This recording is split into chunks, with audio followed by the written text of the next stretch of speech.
Good afternoon, everybody, and welcome. I am back, and fairly fatigued. Oh. Hopefully everybody's having a good Monday.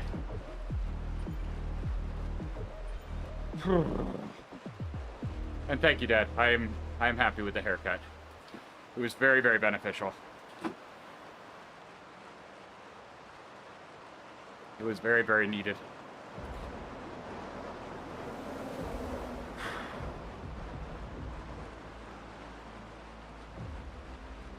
Oh. My markings are almost gone. Let's see. You can see a little bit there. You can see a little bit there. The one in the back of my leg is still there mostly. Two on my arms were my number.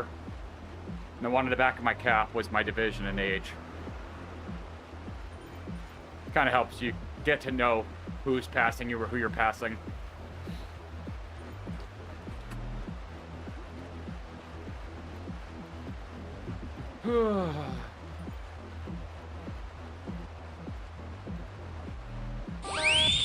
Thank you for the reset. I appreciate it.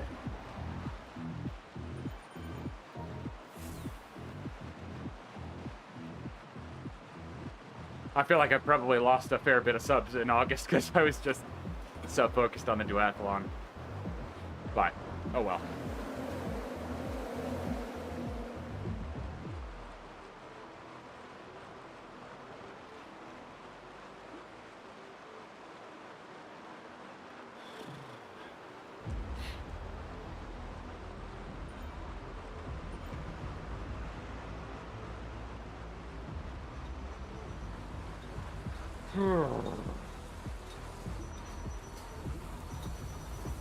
Shake out the legs today, hopefully.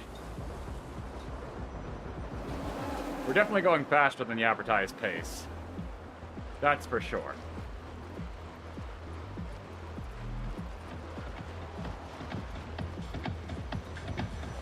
But, oh well.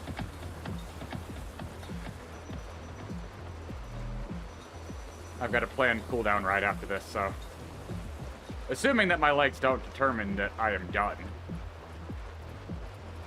We'll see how that goes. I will be allowing my legs to determine what happens today. And I missed your resub message. Yes, they do go away when they shower. But in case you don't know what these are, It is legitimate permanent marker. They have gigantic permanent markers. So it takes a couple showers before they actually go away. Because remember, they do this for everybody that does the swim as well. So they have to withstand the swim.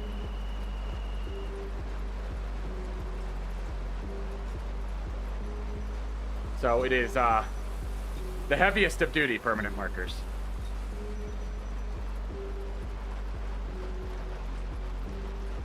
Exactly, that too.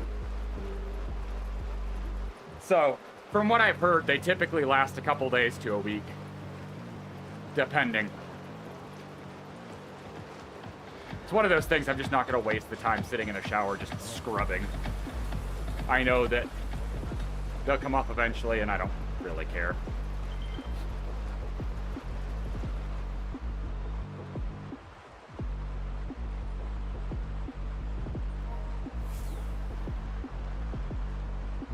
No.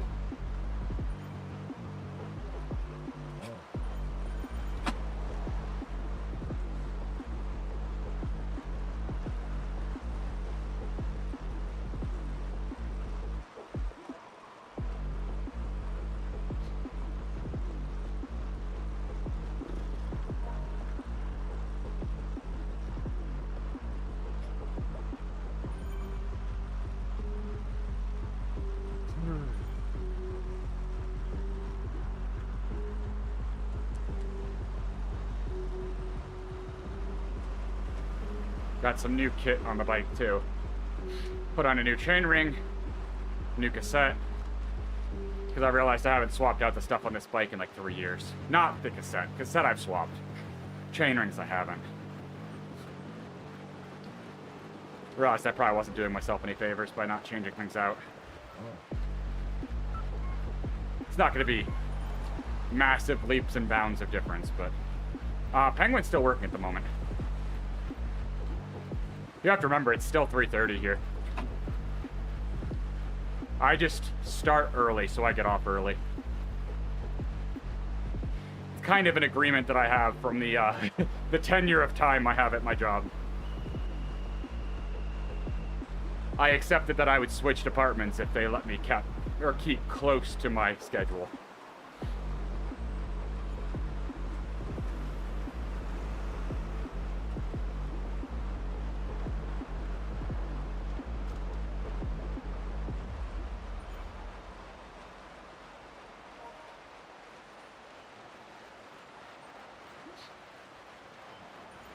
I'm happy that my legs are actually functioning. I was concerned that they might not. Yesterday I could not have ridden. Yesterday they were done. Walking, sitting, it all hurt. Ironically, Saturday wasn't terrible. It was yesterday it was the roughest.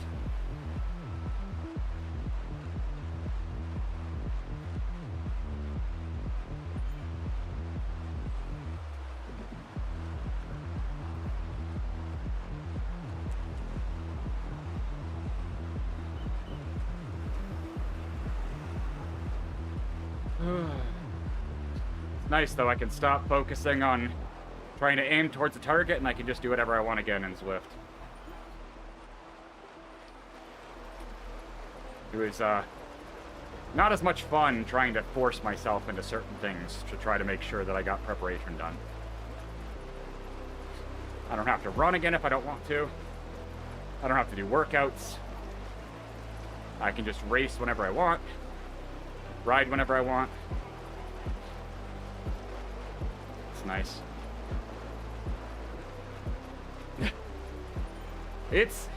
I mean, it's that thing of, I'm happy I did it. I'm proud of what I've accomplished. 5th in my age group is, I mean, I beat 50% of the people in my age group for the duathlon, so. And overall, I think I finished like 29th out of 52, so. Having it be my first ever, I'll take it. And I demolished the majority of people on the bike leg. I beat somebody in my age group by over 10 minutes. and a 17-mile bike leg. Then again, they destroyed me on the run legs, but I'm very happy what I was able to accomplish because of that bike back there. It made it very much worth it.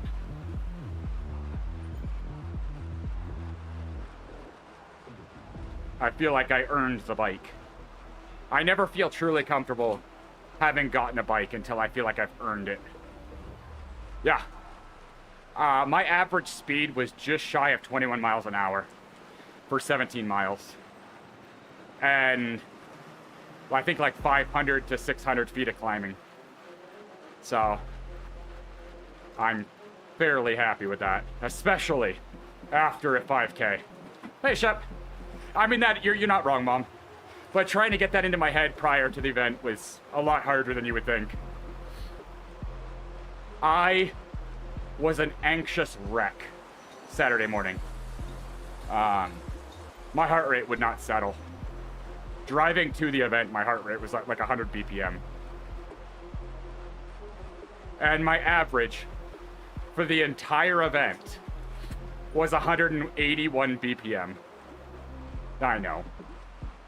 I have a new threshold heart rate of 186 BPM.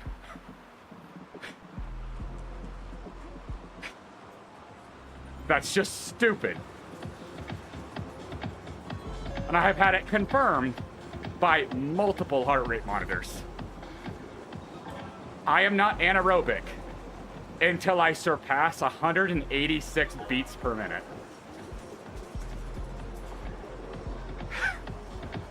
That's just stupid.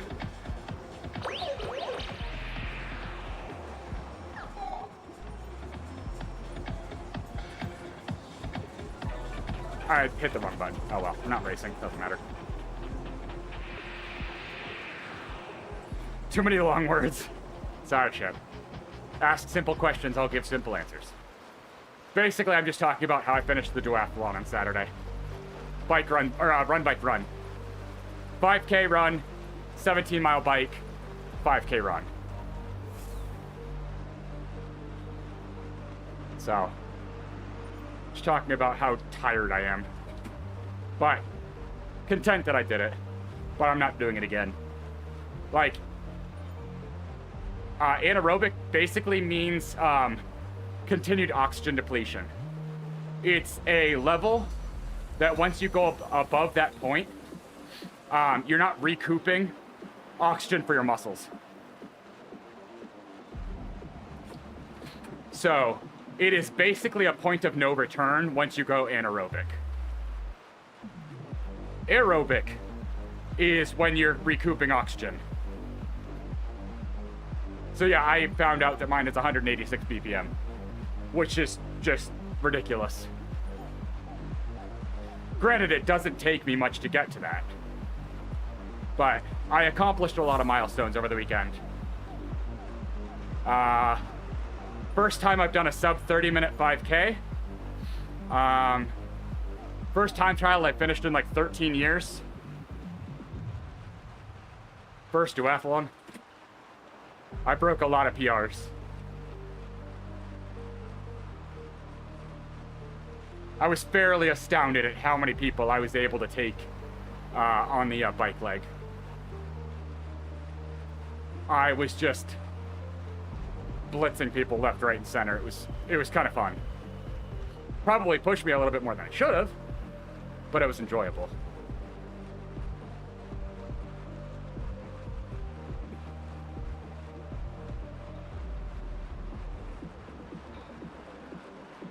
I know, right, Shep?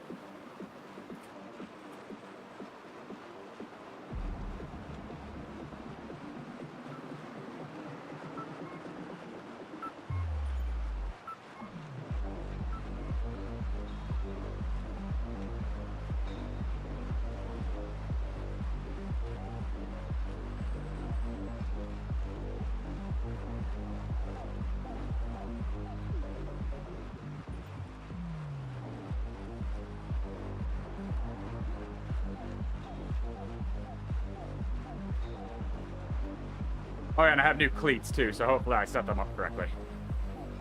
Oh, that's awesome. I'm happy for you, Shep. I know you've had a whole lot of struggles this year with job stuff, so... That's a creative way to say that the coffee stop is available. I like it.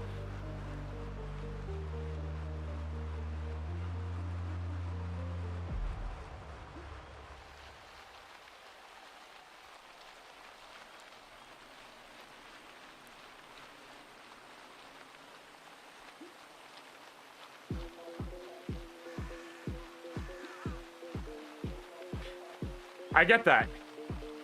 Having done retail, I get that. You know very quickly whether retail is for you or not.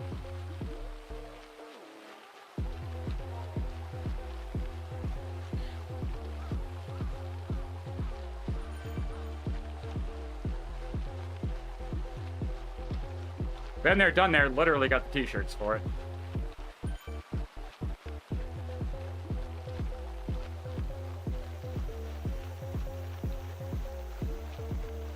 Yeah, no, you're not wrong. Especially nowadays. Retail has changed pretty heavily in the past couple of years. I would not want to go back to what I used to do. Not for the life of me.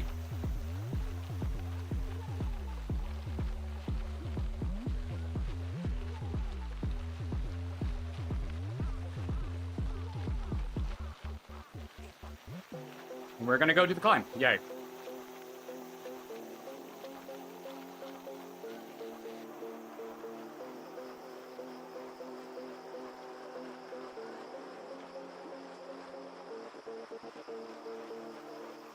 Huh. I would go to the red beacon if I had anything in my legs today.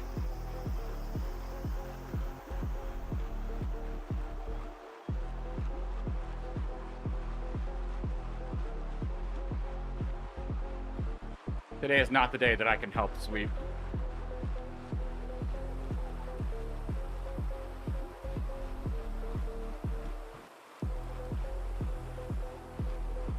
That's awesome, Shep. I'm happy for you. I know that's been a struggle too. So. Your body will thank you. I promise you.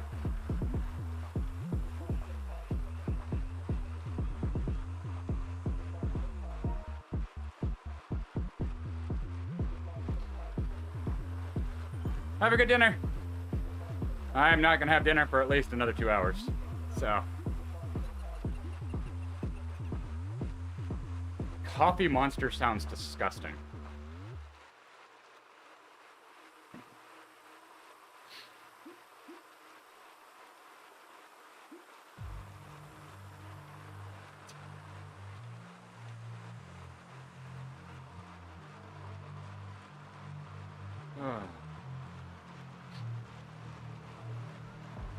I can definitely tell my body is still very much in recovery.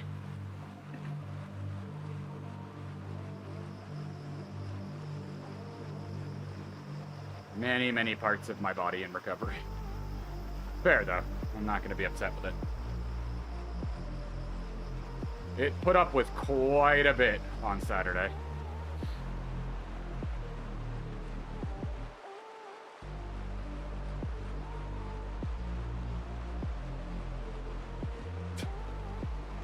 Yeah, it still doesn't... no, it still doesn't do it for me.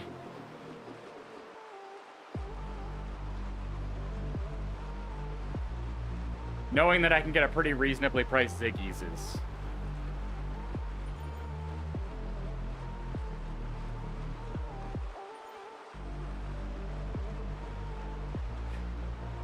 I mean, that's fair.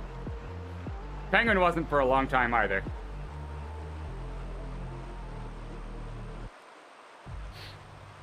It's an acquired taste.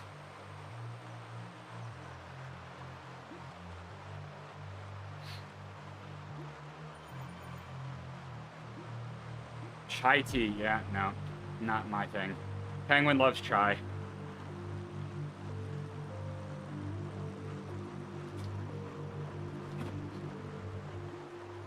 I think once we get back from Japan, I'm probably gonna get a bike fit for this bike. I've never actually had a professional bike fit for this bike. I mean, it doesn't bother me, Shep. It's the story of my life.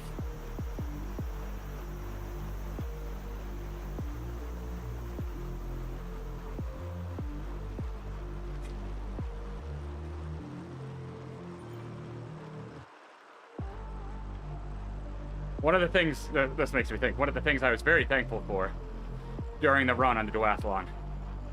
No climbing during the run. It's wonderful. I mean, I think there's a total of like 50 feet of elevation gain during the run. That's awesome, Shep. You've really found yourself in the past year, so that's awesome. Why are we doing 2.7, Ferguson? It's not the advertised pace for this. Come on now.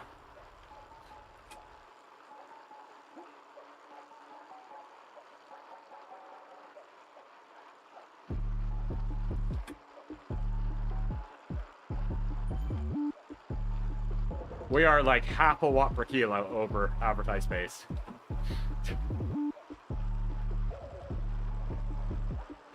Do I have it in me? Yes, but that was not the goal of this ride. I think they... Well, nope, never mind.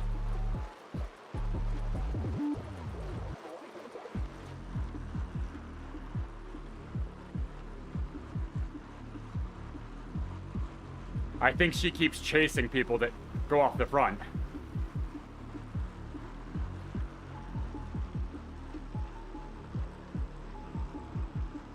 Yeah, that's tough. Having a manager is always hit or miss. I've had good and I've had bad, and I've had really bad. I've never had great managers. So, don't have that be like your guiding thought principle for where you want to go. Because unfortunately, the higher up the chain things go, the more it requires somebody to be selfish and a bit rude to survive. Unfortunately, it's just the landscape. Why is our yellow beacon going 3 watts a kilo? What are you doing? If people are going away from you, put up the fence. Or call it. My God. Do not just chase people. You are the beacon. Determine the pace.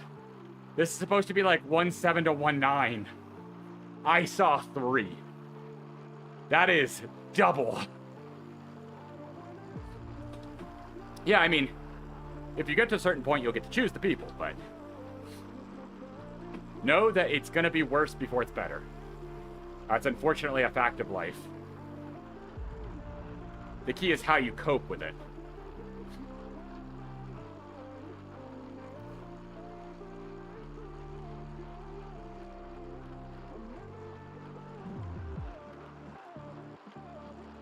I always love it when a ride leader's like, it's going to get strung out in the climb, and it's like, no, it's your job to make sure it doesn't.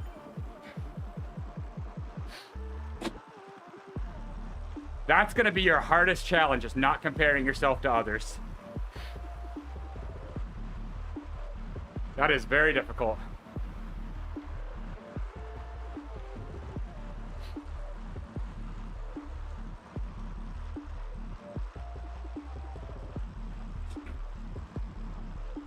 There's a lot that goes into stuff like that.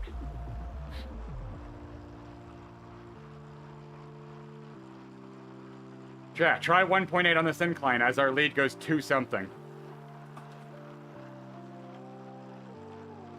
The yellow beacon is not supposed to make the red beacon's job harder.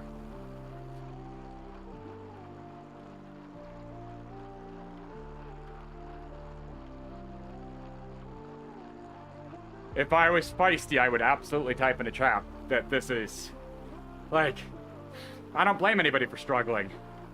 This is way over advertised pace.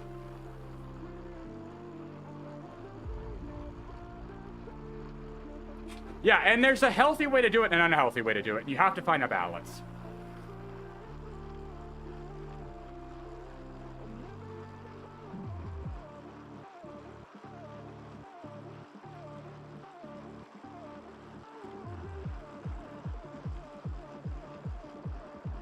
Because our beacon is throttling us here. This is ridiculous. But yeah, looking to see what other people do in the sense of, like, is there gaps that I can work on? Or are there weaknesses I can try to make strengths? How can I be unique? But if you carbon copy yourself after somebody, A, you're not going to be happy. B, you're not going to make other people happy. Because it's the same issue that people who get popular off of cover songs have an issue with. It's that thing of, do people like you for you? Or like you for the stuff that you can cover that is either cheaper, easier to access, whatever. Exactly. But there's definitely pieces that you can utilize to learn. But looking at it in the, why didn't I get this? Yeah, you're finally gonna pull it back to 1.5? About time. You say as you go 2-3. Okay, at the top. All right. This is not how this is supposed to go.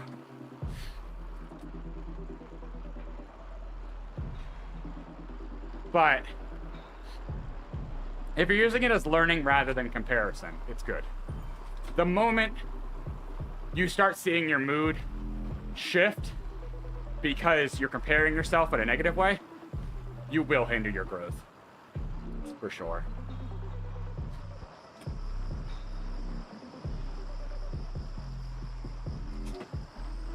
Okay.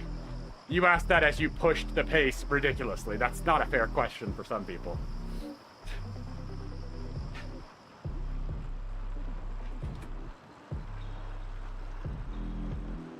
I mean, the key is there was a lot of innovation when it started, and then it's the same issue that a lot of industries go through. You find the niche that everybody else is in, and it's safety. That's the key. People find safety and go, well, this worked for so-and-so. And it's like, yes. But are you going to make a name for yourself, or are you just going to be content with making a living?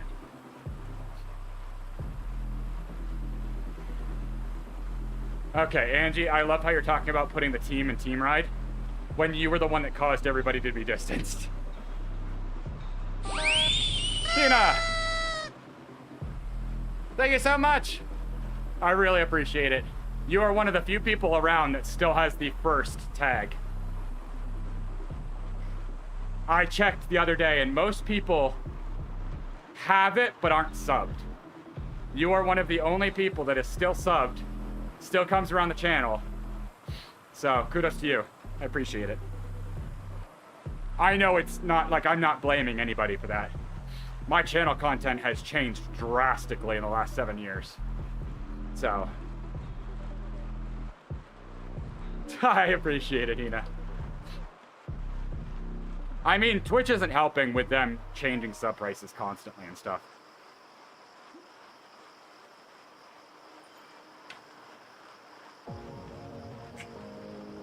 They've really made making a living on Twitch hard. It really means a lot. And I don't know if it always conveys, but I appreciate every single person that hangs out in this channel.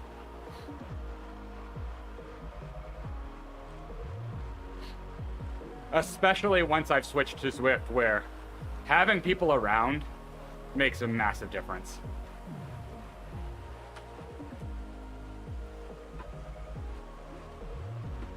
I mean, look at the streaming space, Shep.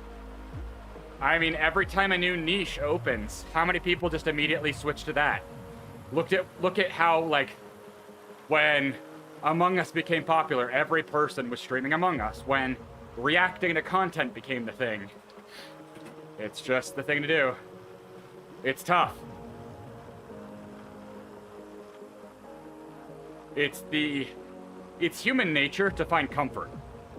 And going through something that is a known successor is the easy way out. The issue is that nobody then breaks out and finds their own space. Because it's one thing to start that way. Hey, Rice, how's it going? It's one thing to start that way so that you can kind of get your feet under you. Like, when I started streaming, it was a lot of Minecraft. So that you get a base. You understand. You use what is established to kind of start understanding the space. The issue is if you stay there. I 100% understand that, Rice. I'm actually shocked my legs are still spinning.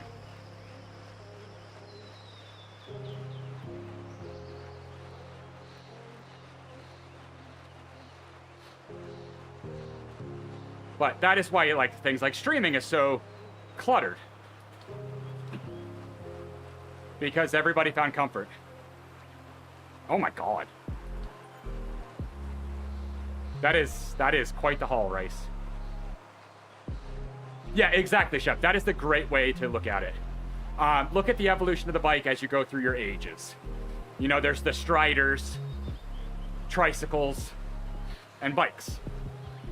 There's kind of that, you know, moving through. It's fine to start out with. And that's, you know, like I mentioned, it's fine to be a cover person, but you have to eventually learn how to be your own person. But it's good to start at base, so you understand. Because, like, for that, it's difficult to write your own music right away and produce and do all this. It's easier to start with something that's pre-produced so you can get your feet under you. But when that becomes your entire shtick and your entire brand, that's the problem. Because you'll never be yourself.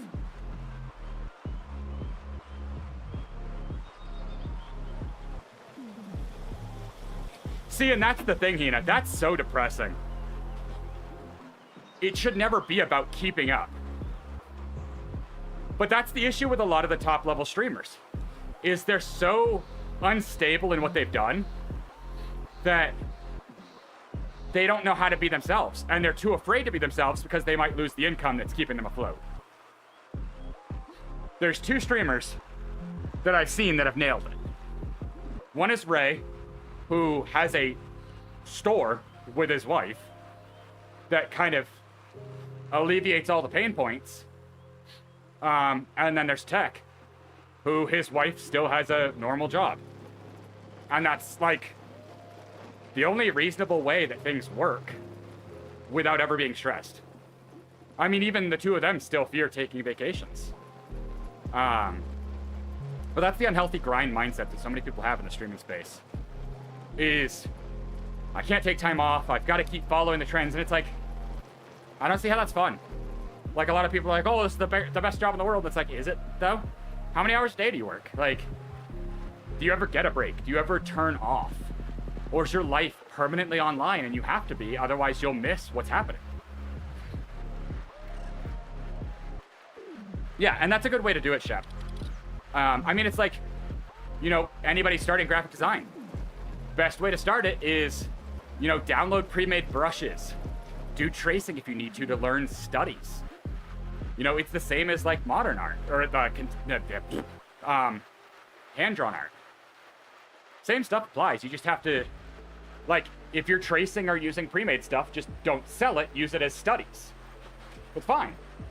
There's nothing wrong with that. But you have to use it to improve and not make that like what you do. It's like there's this whole issue with a VTuber rigger, an artist, that didn't tell people that all of their VTubers that they were making were templates. And they would just get a commission for thousands of dollars, get the art for the model, and just plug it into template and not do any new work. And it's like, you're hindering yourself on so many levels. A, you're not fulfilling the commission, because if you're charging that much money, it shouldn't be a template. B, you're not learning, because you're never challenging yourself to use new assets, new tools, new nothing. And C, it's bad for the industry, because everybody starts looking and feeling the same. So,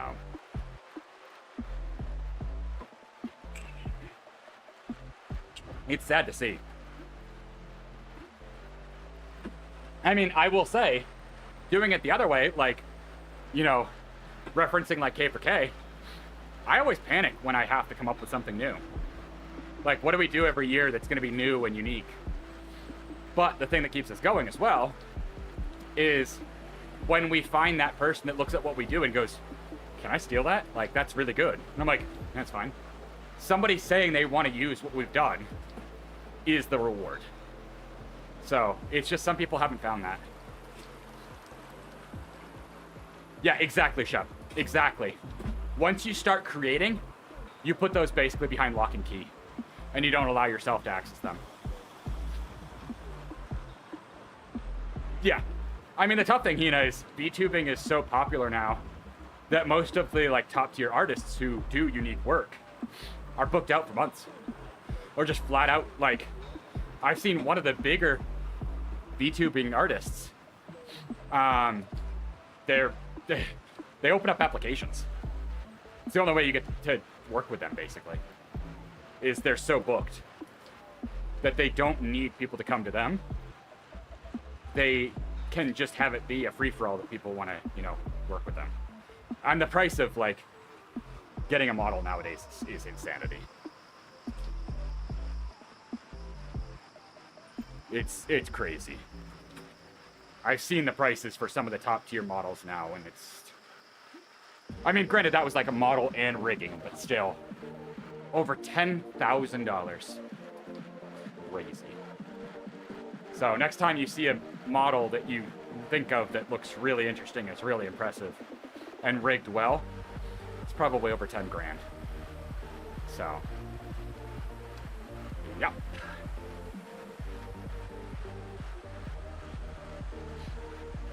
Yeah, and I mean, there's definitely a line, Shep, and that's the part that, you know, you understand is, you know, you can't do everything if you want it to be the best.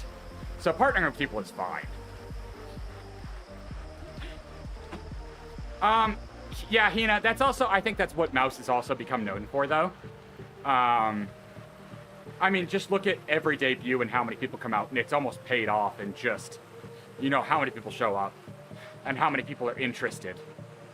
But I mean, she's also mentioned flat out that she wants to have a literal museum of all of her models and such. So, you know, she's put it out there of what her goal is. And Mouse also has a very unique situation that I will never scoff at. But I think it's also safe to say that I think Mouse has defined what it means to be a VTuber. So, she has a lot of ground to stand on when it comes to things like that. But I still find it funny that Penguin and I were VTubers before it was popular. Yeah, I know that sounds hipster, whatever. We were VTubers before VTubing was a thing. But, personally, it's not my thing. It is Penguin's. Penguin enjoys it, but... Uh-huh. Yeah, there's a little flack around that too, though, so... Such hipsters, I know, Rice, right? It's one of those things. I'm happy that we did it, and I'm proud of what we did while we were doing it, but... I can't and I wouldn't want to compete in the current era of streaming. VTubing or not. It's just, in order to make it, it's being an entrepreneur isn't even the start of it. It's insane. The ridiculous things that you have to do is just wrong. You truly can't have a life outside of what you do.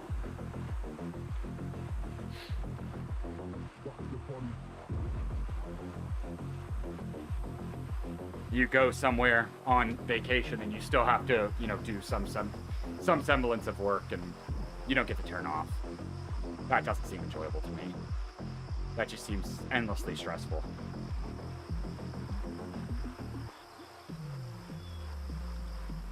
More power to the people that enjoy it, but that's the amount of streamers that I see that are too afraid to take a vacation is unhealthy on so many levels.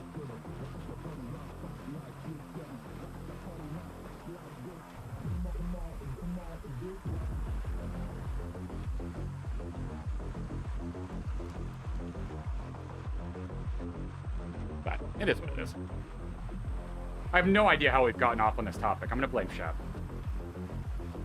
I fully anticipated chatting about Duathlon and stuff, but here we are chatting about VTubing and music production.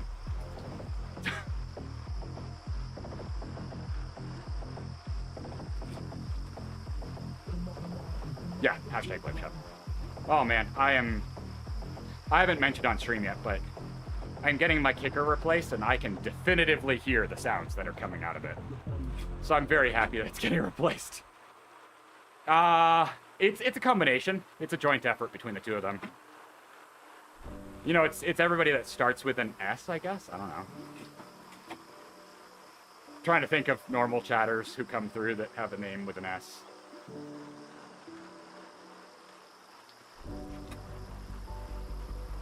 Yeah, exactly. I'm sure we'll draw C out when we bring back Battlefield for a little bit this winter. Yes, I have not forgotten. Yes, it will happen. Remember, the reason I did the Duathlon this past weekend was purely because of a charity incentive from a year and a couple months ago. I try to hold on to these things. I try to be good for my word. It's not always, but... For the record, not doing a challenge like that again. That was dumb. That was too much involvement for that.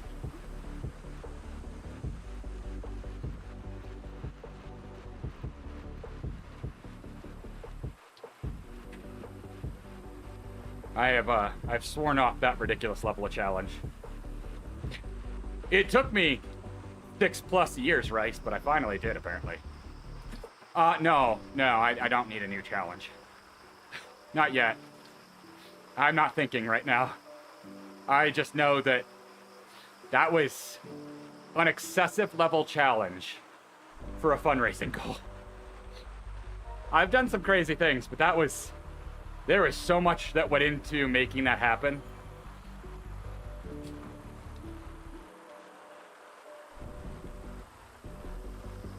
Can I say that I've done a duathlon now and things like that? Sure, I can.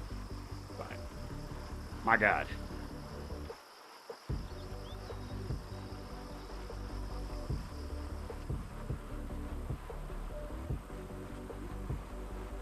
I won't say it was the hardest thing I've ever done on a bike, though. Or, well, as an athletic event. It was not. And no, that's not a challenge. But I think part of that was I couldn't go any harder. I still think one of the hardest things I've done athletically has been Pikes Peak. Part of that was because the medicine I was on was making my heart rate ridiculous, and I had no choice but to continue at an insane heart rate that felt like I was going to explode. But I do think that was probably, so far, physically and athletically, the hardest thing I've done. And I think a big piece of that was just, when you're on like a 9% gradient, you don't have a choice. You either go hard, or you fall over, or you turn around. Like, there's no options.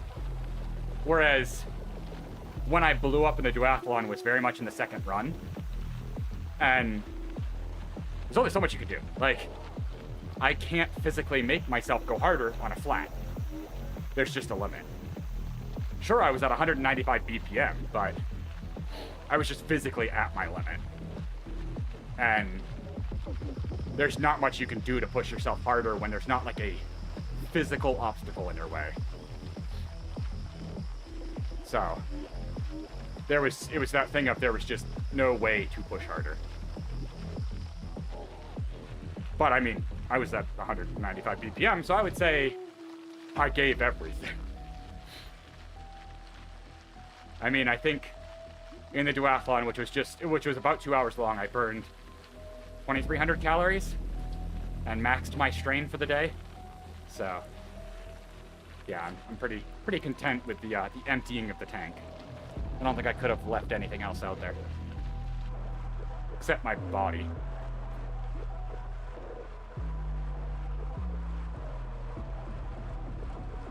Oh, yeah. The kicker is, definitely slowly giving up the ghost. It's crying in pain to stop. Oh, that's funny. Oh, do I have... Oh, okay, I was gonna say, don't make me go the full distance in time. I'm gonna take a gel, hit the bathroom, and then I'll go into the second ride.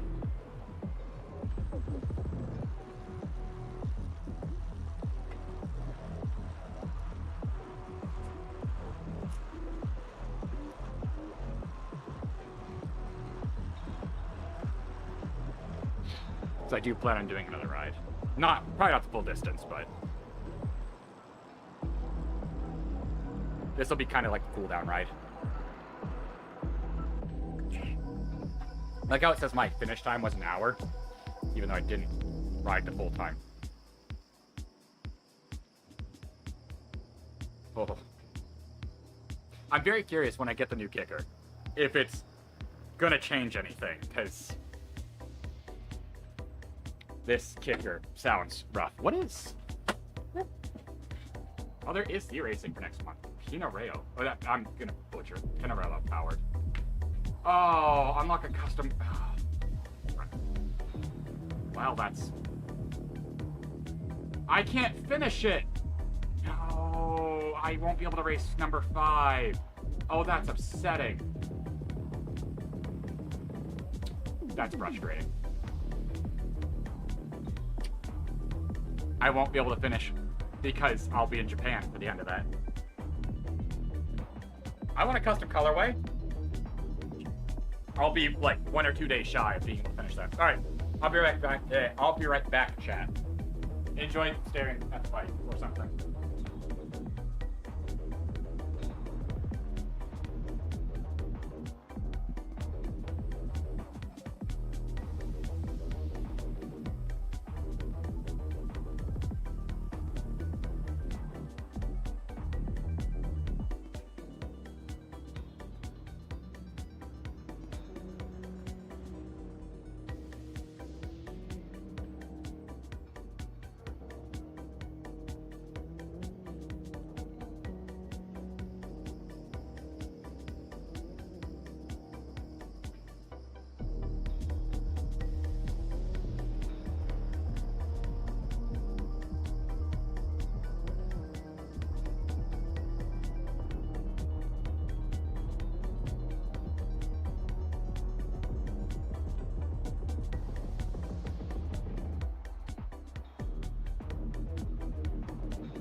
I'm back.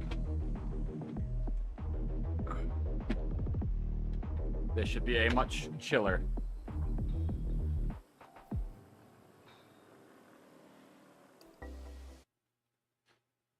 Just a nice easy spin for this one.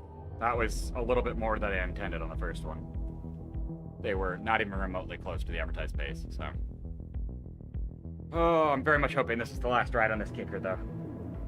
Because I was very confused as to the noises I heard until I took out my headphones. It's concerning.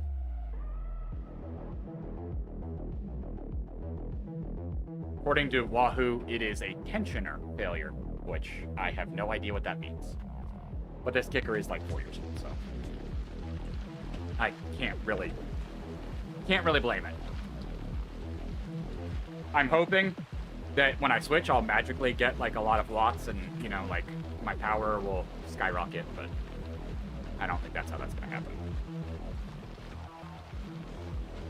I can wish, though.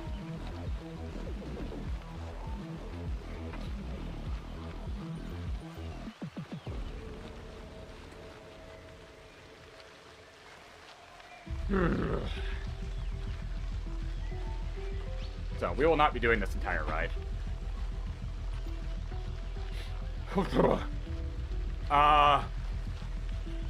Shave off, you know, maybe 1,000 miles off of my Zwift profile, and probably about that much.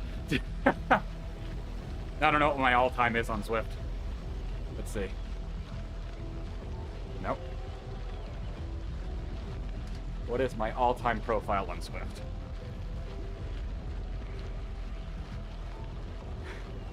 So I have 25,500 kilometers on Zwift.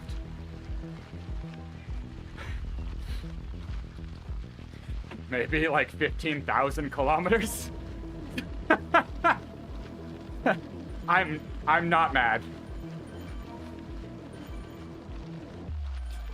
And a fair amount of those are racing kilometers, which is brutal on a trainer. Because I figure, I started Zwift, I think it was right at the beginning of 2020. I got lucky and I got my trainer right before COVID. And I think I got this, what, was it 2021? So, out of 4.5 years, I've had this for over 3, I think. Am I right in that? Yeah, so 3/4 of the distance on Zwift is probably on this trainer. So 15,000 might even be low. It might be between 15 and 20,000, so. Because the only trainer I had prior to this was the H2. So.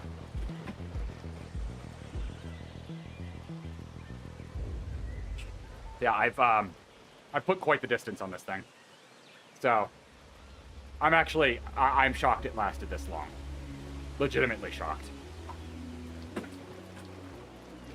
It's very much been worth its value, and with Wahoo sending me a very heavily discounted replacement, I'm not going to complain.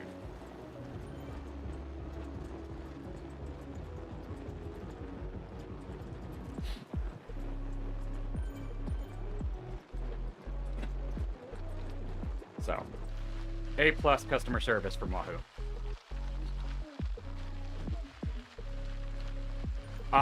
It was supposed to be here in time for this ride. Legitimately, that's how fast they turned it around.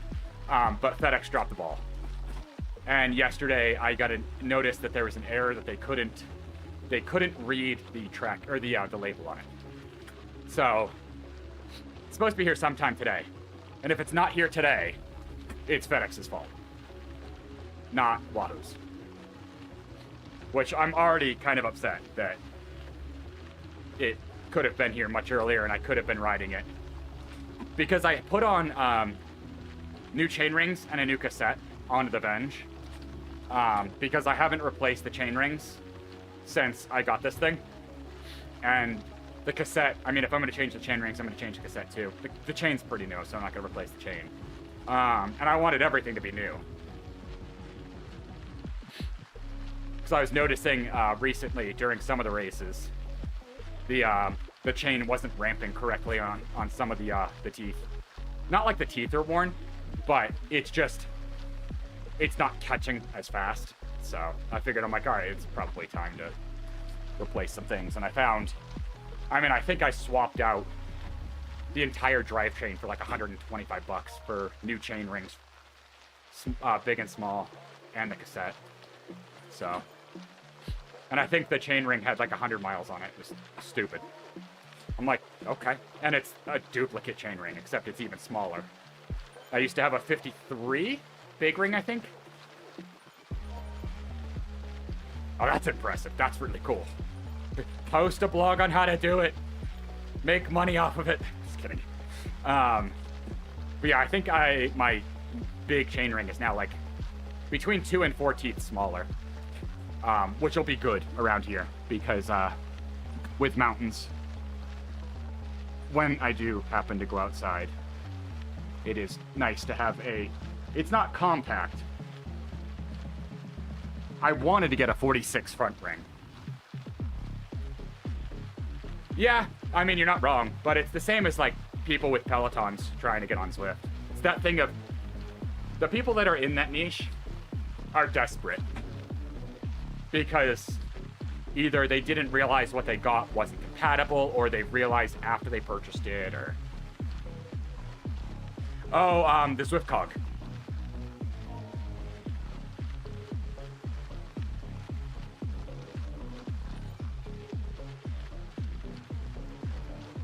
I mean, the Zwift cog is a massive advancement in indoor training. Like, if they can get that to work with all trainers, they will have stolen the market share. So kind of exactly like how the Zwift ride has it. It's kind of like what mountain bikes do, where it is able to pull the chain and not add, basically not add any resistance, but just add the correct, like basically how a track bike does it, where a track bike has horizontal dropouts, so you can basically pull the rear wheel. Yeah, exactly. Yeah. Yeah. Track bikes have always had a very rudimentary way to do that with horizontal dropouts. I want to say, is it downhill bikes that have the actual slack tensioner? I can't remember, but I saw that the Zwift ride has it as well. So it makes sense. It just solves that problem because you're not going to be shifting, so you need it to be tensioned at all times because you don't need a larger chain. It's always going to be consistently the same length. That's really cool, though.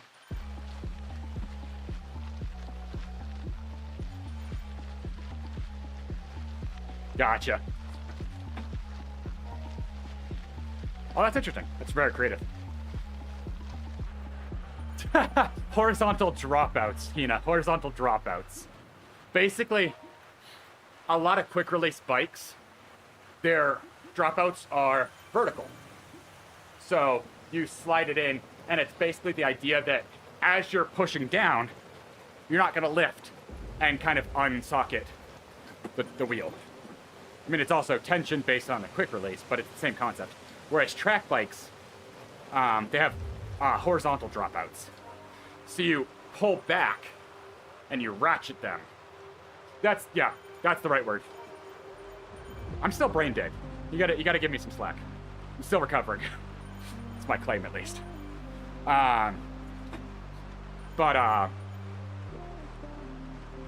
The horizontal dropout basically allows you to pull the rear wheel and take out the slack and the tension. You're not wrong. I have to claim something about the mass amount of physical activity. I got my strain target for the week in basically one day. I think I had hit my strain, like I hit maximal strain on Whoop, literally by 9:30 in the morning.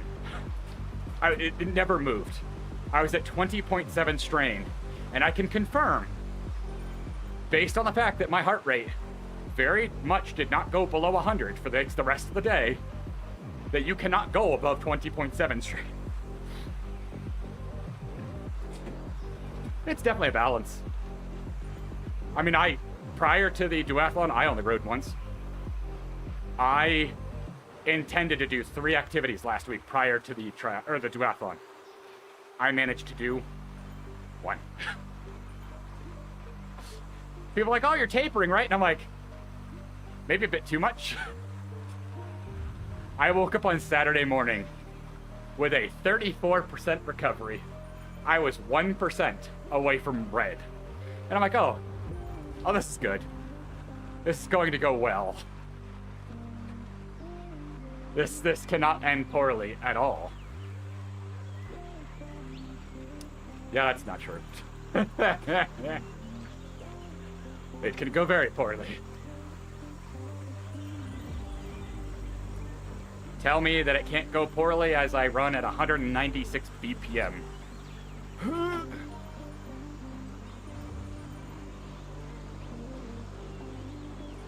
I mean, a bike is a bike, so you will find me happy for you no matter what you get.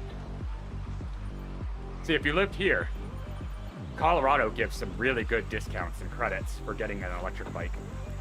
The e-bike rebate here is very nice. And the more you need it based on, income, the better the credit gets, which is awesome. They give out like 1,000 every other month or something. And I think like one of the credit levels is like $1,000. No strings attached. And I think it's statewide now. You have to be a Colorado resident, unfortunately.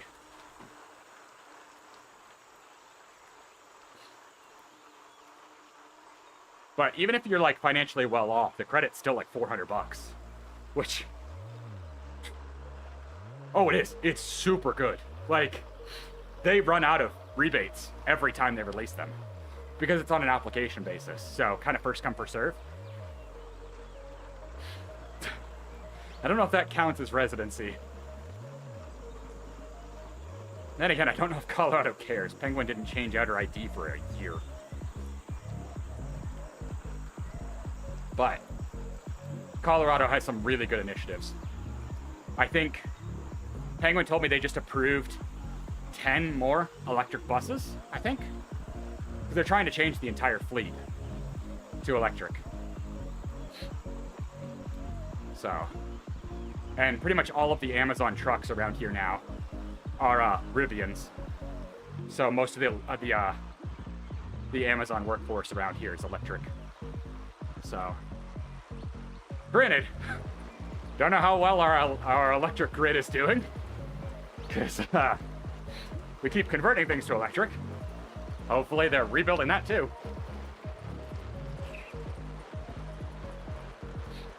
But Colorado is doing a good job of trying to make things greener in a reasonable way, and not putting it all on the citizens that can't really do it. It's more of a widespread effort. I'll be honest, hell if I know. I will not pretend that I've researched it. I'm just curious. I mean, I would imagine it's not hydro, being in a landlocked state. I would be shocked if it's at least not partially based off of wind, considering the plains. But obviously that's not going to be the entirety. I do know they have a lot of solar panel pushes here, so I'd imagine at least solar, wind, and I'm sure there's some normal. Yeah, I'd imagine there's probably some that are still coal. I don't think we have any nuclear. So my guess is at least wind, solar, and then probably the traditional. I would imagine we still have some coal. I'd be shocked if we don't. There's no way that they've moved enough off of the old school styles. The coal. Okay. I didn't say we're successfully moved full electric or full green. I'm not going to pretend that Colorado is like a full green state or anything. No state is at that level. But I do know there's efforts made. I know there's a heavy movement to try to get new homeowners to move into houses with solar panels. The issue is it's ridiculous. The cost to the homeowner that comes with solar panels is ridiculous. Like, you would think that if the energy grid is going to use the part of the energy from your solar panels, it would be zero cost to the homeowner. It's kind of like, hey, you have real estate, can we put a sign on your place? We'll pay you for it. Except in this case, the payment is you get energy for your house for free, but no. You have to pay for the solar panels, and it's like a 30-year loan or something. It's stupid. It's like that's not going to convince anybody to switch to solar. What it should be, hey, that's actually not that bad. That's even better than I thought. Yeah, no, I am 100% not with that thought process either, Rice. Because, I mean, it also comes down to how renewable is the car building process. But 52.3% renewable? That's better than I expected.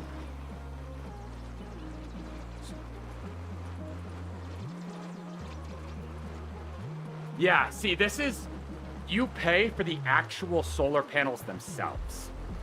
So, and it's tens of thousands of dollars, is from what I remember or what I've heard. I could be wrong on this, but I am under the impression that it's tens of thousands of dollars that you pay despite the energy grid using energy that you generate. And it's like,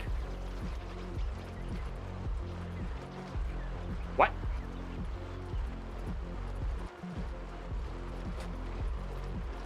Yeah, but see, that doesn't make up for the the cost of having them installed. I mean, who can shell out a loan for tens of thousands of dollars to have solar panels installed? I mean, that's just... I get the logic, but it's insane. Why are you just now asking for a regroup 21 minutes into the ride? That's... The ride leaders have not been phenomenal today, I'm sorry. But this is two of the messiest rides I've been in. The first one saying, hey, you know, we're going to split up on the climb, so we'll just regroup at the top when the yellow beacon is the one causing the split. And this one asking for a regroup when we're 22 minutes into the ride. It's a little late for that. I mean, look at the map on the side. Well, you can't. Everybody's all over the place. Here. Look at the map on the top and tell me if a regroup looks reasonable after people stop talking. Yeah. Do you see that? That is not regroupable at this point.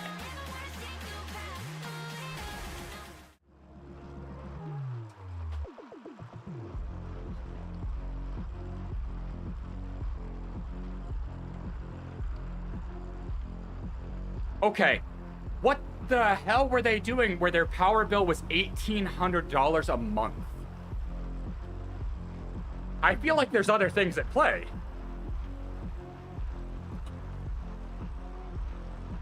Yeah, that also makes sense, Rice, because the person that moves in, if the loan isn't paid off, or the lease or whatever, they have to pick up.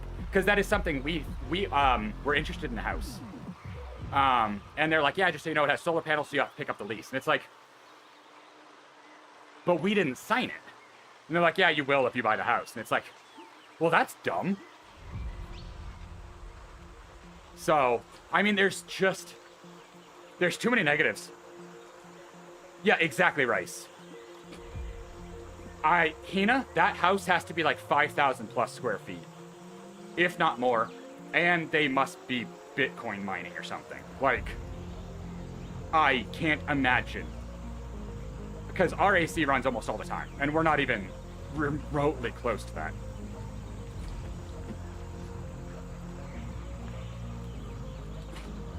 And we have 3 floors with vaulted ceilings. Like, $1,800 a month is insanity. Oh, okay.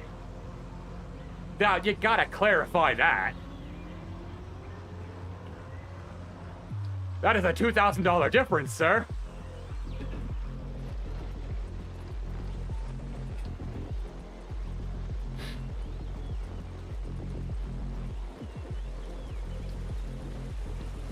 Yeah, I'm sure it's better, but I mean, you're locked in with like a 20 to 30 year lease on most of them.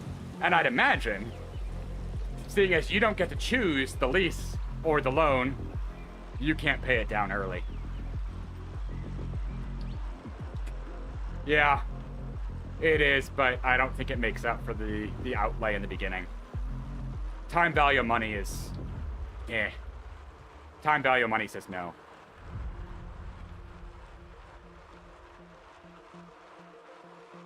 But then there's also Rice's comment, which is how it makes things harder. You're stuck in the house.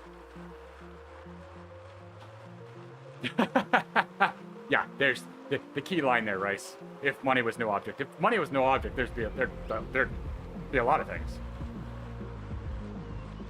Therein lies the problem.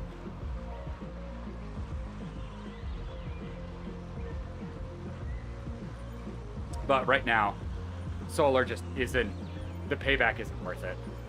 And the initial outlay and commitment isn't worth it. They have to resolve that first before it'll be worth it. Having it be the homeowner's responsibility is ridiculous. You've got to find a way for it to be just an overall benefit for the homeowner.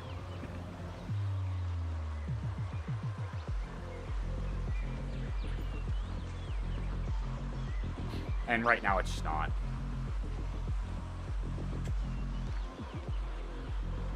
The negatives just outweigh the positives. I mean, it's the same with an electric car. Yeah, there's credits and stuff for an electric car, but the cost to refill and the lack of accessible stations, it just, I mean, like, reference Tesla. If you're on a trip and you need to refill and you don't want to wait for hours, you need a supercharger, and you pay extra for the supercharge, which is just ridiculous. So you get punished. It's just not there yet.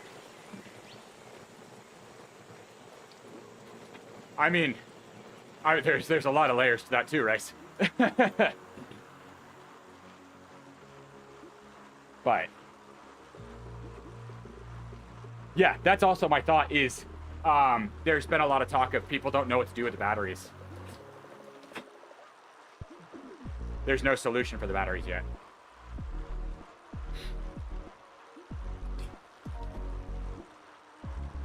Yeah, Hina, but the range isn't as good usually. Home charging is cheaper, yes. But I don't know. Having been with somebody who rented one, yeah, exactly, Rice. I don't know. There's just, again, there's a lot of questions that don't have answers. Or don't have good solutions yet, and that's the key that needs to be solved. I mean, the amount of times that we would get to a supercharger, and we would get there right as it was filling, and you have to wait. And it's like, it's not like a gas station, where it's like, oh, okay, I'll wait like 3-4 minutes. It's okay, I'm gonna wait 30 minutes. And that's before I get to start charging. And that's the other thing is you take a trip and you have to charge. And it's not short. It's not like a gas station where it's a quick fill and go. So if you're planning on doing any long trips, it's not worth it. But is your Prius full electric or is it hybrid, Hina? Yeah, exactly, Rice. Yeah, there's a lot of stress with it too. You'd get in traffic and see the charge go down and it's like, do I need to fill up? Do I not? It's a penguin. Hybrid, yeah, see, so there's also the mental insurance there of having the gas back up if something happens. That right there is a critical factor. If it was a hybrid, yeah, that's different in my mind. Because you're also not using the full, like, the charge is not pure. Usually hybrids start up, I believe it's start up with gas and switch to electric, and switch over in certain situations.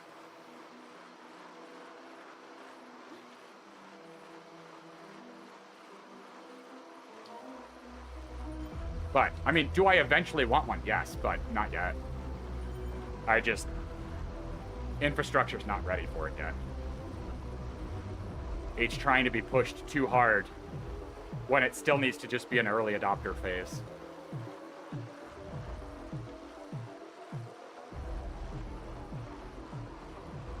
Well, yeah. But you're also near where Tesla's based out of. Move further from where you are and go and try and drive cross-country or something. I mean, even in Colorado, yeah, there's some chargers. But you go into a parking garage and there's like 2. Okay, you didn't warn us that you're putting on the fence. That's a little rude. Thankfully, I'm about done, but that's rude. Don't just put on the fence without telling people. That's not kosher. What is it with ride leaders today? What is this? Because if you're far ahead, you're screwed. Like, there's people that, even if they stop, they're not going to get back in the fence in time. Yeah, I agree. Really? Yeah. No, this is poorly organized ride, unfortunately. You can't just put on the fence like that. There's got to be warning, and you can't do it halfway through a ride. Anyways. That's enough for me. That's enough for me. Oh well. But, no. Anyways.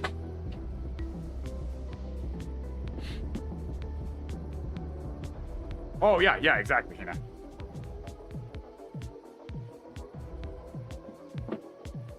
Yeah. Yeah, exactly, Rice. Even in the places where it should be the most feasible solution, it's still not. True, true. Natural disaster, you're screwed. That is fair. If electricity goes out, it's like, I guess I have whatever's in my car, and that's it. Cool. I guess maybe you could use the generator to then charge, but I don't know if the connection would work well. I have no idea. I'm not going to pretend like I know either. Anyways, I'm going to call it there. That's a good hour and 15-ish. Yeah, no, hybrid, I could see. Hybrid is not a terrible solution right now. It is the better solution over electric, but... Yeah, exactly, Rice, exactly. So yeah, I am happy to be able to do whatever I want on Zwift again, so I will hopefully be back to my normal Monday, Wednesday, and Saturday. Wednesday, we'll see. I am debating doing a race, but we'll see.